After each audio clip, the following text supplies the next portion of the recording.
Don't panic. Good advice from the Hitchhiker's Guide to the Galaxy. I'm an adult who's recently been going through the process of diagnosis for high-functioning autism at the grand old age of 33. And I'm making this video to talk about all the issues that revolve around, because you wouldn't get a very good diagnosis for high-functioning autism if you weren't obsessed with researching things and putting things into nice little boxes. So I've been looking into it a lot. And I'm making this video to talk about all the issues that revolve around being diagnosed as an adult, what effects that has on you, and more than anything, dealing with this whole issue of everyone has a diagnosis these days.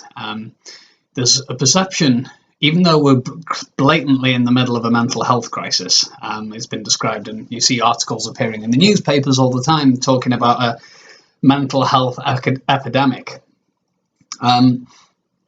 There's this strange, cynical thing going around that you hear people talking about a lot, which is, everyone's got a diagnosis these days. Now, there's two ways of looking at that. If everyone, what they mean by everyone's got a diagnosis is a lot of people are getting diagnosed with different things, whether it be autism, schizotypia, ADHD, depression, chronic fatigue syndrome. There's all these disorders and syndromes and conditions that you can't see on the exterior that are being diagnosed. And so when they're making the point, because it's insinuated, there's no point actually attached to it. When people are making the point, everyone's being diagnosed these days, what can you read into that? What they're kind of saying is that they suspect there's something wrong there. What they're saying is that there's something that is making them suspicious. And I think rightly so. There's a suggestion in there that there is overly finance-driven, profit-driven pharmaceutical industry, which would like to have everyone branded with something wrong with them. Hopefully, it's something wrong with them that comes with a very expensive daily pill that they have to take for the rest of their life. And as a profit-driven business, it is in the interest of the pharmaceutical industry to keep finding more and more things wrong with people, because that's how they make money. So there's that suggestion there. But there's also another suggestion inherent in this everyone has a diagnosis these days, which is the suggestion of fakery and fraud and this whole crazy Protestant work ethic we have here in Western culture, where it's like the newspapers have us perceiving ourselves as being in a culture full of scroungers and skivers and people who just don't want to engage and people who want to sit on their ass all day and if they find some sort of malady that they can attribute to themselves and say, there's something wrong with me, haha, that's my get out clause. There's this perception that you can live a really nice life on benefits, which I'm not on benefits, but I know a lot of people who are, and you can't. You're broke as crap all the time. But anyway, there's that perception out there. So there's various different negative connotations attached to this. Everyone is diagnosed with something these days. But there's an explanation that not a lot of people talk about as well. And that is that what if this is just part of the process of mapping the diversity of different human minds? What if everyone isn't the same, and these things are not actually disorders, and these things are not disabilities, and these things are not illnesses, but they are just part of the spectrum of human experience? What if neuroscience has been making huge leaps and bounds in recent years? So what if there is just a sort of continuum of all sorts of different shades of grey of human brain and human mind, but the structures that we have in our society and in our world only suit the majority and only make life comfortable for the majority? If the education system and our attitudes to everything from public architecture to civilized manners to all the other various parts of life, what if all of those only suit the majority and we're living in a civilization that is just not very good at allowing for the variance, allowing for the people who have different types of mind to be comfortable? Then if that is the case, then it's very easy to end up in a situation where, if we are gradually moving down this road of having a much, much more monocultural society, a society where everything has to be the same, then people would start popping out around the seams, around the edges, people who don't fit the modern pattern particularly well, and then science and the medical world turns on them and goes, oh, well, you don't look well, you're not behaving well, you don't fit the model very well, there's something wrong with you. So it could well be the case, and this is what I'm arguing in this video, I think it's very likely the case, that what we're seeing here is the beginning of, in many ways, social and political revolution within society. What we're seeing here, and this even has a name attached to it, neurodiversity, is a situation where society really is quite restrictive in the things you have to be able to good at, the things you have to be able to good at. That's good English. The things you have to be good at, the things you have to be able to tolerate on a daily basis, the ways you have to live and behave are actually quite restrictive. And they do not compensate for the full diversity of human minds. Now, as neurodiversity and neuroscience keeps moving forward and keeps exploring and mapping out the human brain more, mapping out the different, well, it's logical that in the early days, which is where it is as a science at the moment, the first things they're going to successfully map out are the outer fringes. And although I don't know nearly as much about the schizotropy spectrum as I do the autistic spectrum, because that's been one of my little pet subjects recently, it is clear that they've clearly mapped out these two extremes on either that could possibly be on either end of the continuum of different human minds. And they are at the moment, because they kind of exist out there on their own with things like autism and schizophrenia and ADHD and these kind of things, because they exist out there on their own, then they're creating this image that there's this huge block of human minds, maybe 80 or 90%, that is normal, healthy, normal, happy, functional people. Forget the happy bit, no one's happy in this society, but anyway. You've got normal in the middle, and then you've got the extremes, the damaged, the freaks, the broken, the sick, the ill, whatever you want to call them, depending on how politically correct you're feeling that day, or how much Daily Mail you've been reading, to be honest. Now, what I think will happen is that as they continue to advance in neuroscience, they will start to gradually map in from those extremes and realise that in the future, whether you like it or not, it could well be that discussing your brain type is kind of like discussing your star sign, only with facts behind it. And that you realise that some people are inherently good at certain things, inherently not good at other things, that literally the part of your brain that deals with mathematics, for example, is larger than it is in the next bloke, which is why you're a bloody good accountant. Now, this has all sorts of potential pitfalls and slightly sort of scary totalitarian bits to it as well, because we might end up in a situation whereby people are... we don't want to end up with a caste system. We don't want to end up with like a rigid class system where it's like, you are in the intellectual class this way. You will fucking go that way because I told you to. Don't know why I always do the German Nazi thing. No offense, Germans. Now... I shouldn't distract myself with weirdness, because then I completely lose the train of thread of what I'm saying, and I've swore to myself I am not going to edit this video. This is all going to be straight off the cuff. So I'll have a little think.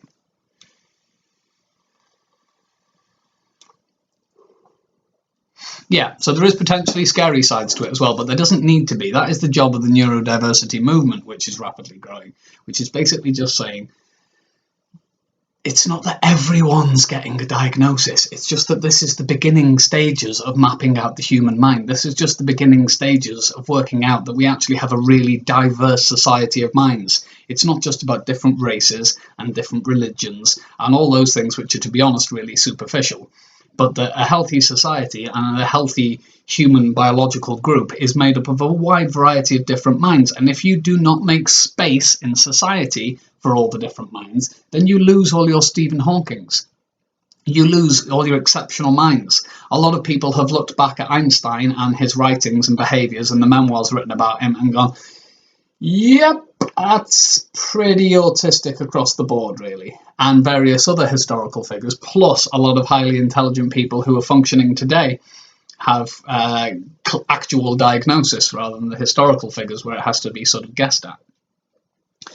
So when you say everyone's got a diagnosis, that should not be seen as a problem. Obviously, it's an exaggeration. Everyone hasn't. But the other implication of it as well is people seem to think that it's people trying to make themselves special, people trying to stand out, people trying to build their own identity and go, oh, I've got this label that makes me different, that makes me special. Well, we're all different. We're all special. Isn't it weird that that's become a corrupting kind of derogatory? That should be something that was an insult in the Nazi state. Oh, he thinks he's special. He thinks he's unique. It's like, yeah, he is. Everyone is. You just need to find your own little ways in which you can express yourself and function in society and be generally happy. Because amongst both the autistic and schizotypy types and the neurotypicals, which is supposed to be the normal people, I see a lot of really miserable bastards who are not happy with their life. It's not their fault. But, society isn't exactly a bed of roses where everyone's like, I'm normal, therefore I'm perfectly happy. So if people, I think it's a good thing that, and we could very well be on the cusp of quite a social revolution here. Now, that sounds like the sort of thing that a random hairy bloke often, revolution, man, tends to say, but let me unpack it because I think there's a very serious point to be made here. Not only do we have this rapidly growing rise in young people and children being diagnosed with ADHD and autism and all these kinds of things. But on the other side of it, we have a rapidly growing mental health epidemic in adults. And I'm just guessing, but from a logical brain's point of view, it might not be so hard to draw a line connecting the two. On the one hand, neuroscience and educational psychology and all the rest of it has advanced to a point where we're looking at children and going, okay, so we got different flavors of children here. That was the wrong phrase to use, or the Jimmy Savile references. Anyway, we got different situations of children here, different children's minds. Oh, that's embarrassing, isn't it? Got different children's minds going on, and when they're struggling, when they're not achieving their full potential, yes, we do start to put labels on them, but hopefully accurate labels. And what we haven't seen, because this is a reasonably new phenomenon, is how much of a positive effect this is going to have in decades' time. But what we have seen is that amongst the adult population, alcoholism, really heavy drug abuse, depression, nervous breakdowns, anxiety, all kinds of stress-caused heart disease, all these things are running at epidemic levels, amongst the teenagers, self-harm and suicide, and these numbers are growing all the time. So if we're living in a society where we do have a raging epidemic of mental health problems that have serious knock-on effects, not just for the individuals concerned, but that actually do cause huge problems for society as well. You cannot have large numbers of your society breaking down, not being able to function, ending up on the streets, killing themselves without it causing wider problems. I slightly lost my train of thought again.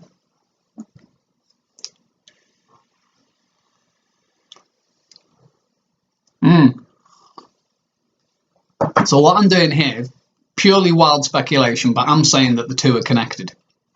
I'm saying that the rapidly growing number of diagnoses in childhood and now moving into adulthood of people who have things like ADHD and autism and all these other things, yes, there's that on the one hand, but that might be preventing the mental health epidemic of the future. As we map out the human mind, we might be able to realise that the only reason an awful lot of adult autists, hidden or masked autists, as that subcategory is called, like me, the only reason those people have made it to adulthood and then been discovered is often because things start to go a little bit fruity. Now, that also supports the theory that these two things are linked, because the main reason that the vast majority of adult autists are found is because they already have several comorbidities. I can't remember the word for it, but they already have various other mental health things going on. I'm lucky I don't. And I was discovered for completely different reasons. But when people have been, it is hard work to survive in this society. You really, if you don't fit the perfect mold of having the perfect career skills and the perfect social skills and all these other things, then you can fall off the ladder pretty quick. And what seems to be happening is that you're getting an awful lot of people who are developing anxiety because they've got a whole life, their brain has been different for their whole life. There's basic fundamental things they cannot understand about how people relate to each other and how people function, that may have lost them jobs, lost them lovers, caused horrible fights or whatever. And yet, on the other hand, there is no support for their situation because they don't even know they have a situation. And so a lot of these people are coming forward and reporting, I've really deep, dark, black depression, suicidal thoughts, and all kinds of other things. And then they're getting analysed and they're going, hang on, yes, you have a type of brain that has been messing up these things. And if we had have spotted that earlier, then all the horrendous circumstantial life things that have happened to you, you would have been able to deal with better and you would have processed better. So when you hear that, now when you first come out, it's really not that far to the gay coming out, honestly. There is a lot of social anxiety that goes with autists, high functioning autists. You're never quite able to read exactly what's going on around you. You tend to be a bit inappropriate and a bit awkward and not very good at judging things. And when you discover that that is you, and that's the label they put on you, and that actually applies, and that there are simple little changes you can make in your life that make life so much more comfortable and so much easier to deal with, then the natural instinct is to want to talk about it, tell your friends about it, tell your family about it, tell the whole world about it. Raise awareness about how it works, but also just get yourself a little space in certain areas so that you can function better. You may have a job, you may be a genius who has a job whereby you can make one massive contradiction. You are, 100% official nerd in your job, and you are really, really good at it. And you can be an expert in your field, but the lighting in the office makes you freak out, and you don't even know that it's the light. All you know is that every day you go in there, you get more and more anxious and more dysfunctional, and you don't know why, and you see all your work colleagues working away and doing their thing, and you start developing evasion and avoiding strategies and finding ways to skive off and this, that and the other, and it can seriously ruin your life rather than you making a good contribution when all you needed was to be able to work from home, or maybe even just wear fucking sunglasses. It really can change things to that extent. This is the contribution that is being made. So when you're trying to come out, you want to tell the world, hey, I'm me, I have a contribution to make, I'm an intelligent person, whatever. You may even have had sort of various slow parts of your development whereby your IQ isn't that high, and you're not like some kind of highly intelligent person, but you still have a unique contribution to make. And you get this slightly acidic, dark sort of set of responses, and it makes you scared, it makes you anxious to talk about these things, where talking about them is really helpful, but you're worried about people going, oh yeah, you've got a label, yeah, well, they like putting labels on things, don't they? Oh yeah, everyone's got a diagnosis these days. So what I'm saying is, if you find out that you are not neurotypical, if you find out that you are in one of these groups that is being diagnosed in greater numbers, talk about it loud and proud. Do your research into it, work out all the little things in life, often tiny little things that will make a big difference for you and how you function, all the little eccentric things that will make life a lot easier for you, a lot easier for you to thrive. And just realise, don't let them slap words like disorder and things like that on you. Don't let people paint you as a scrounger. Just, cut those people off.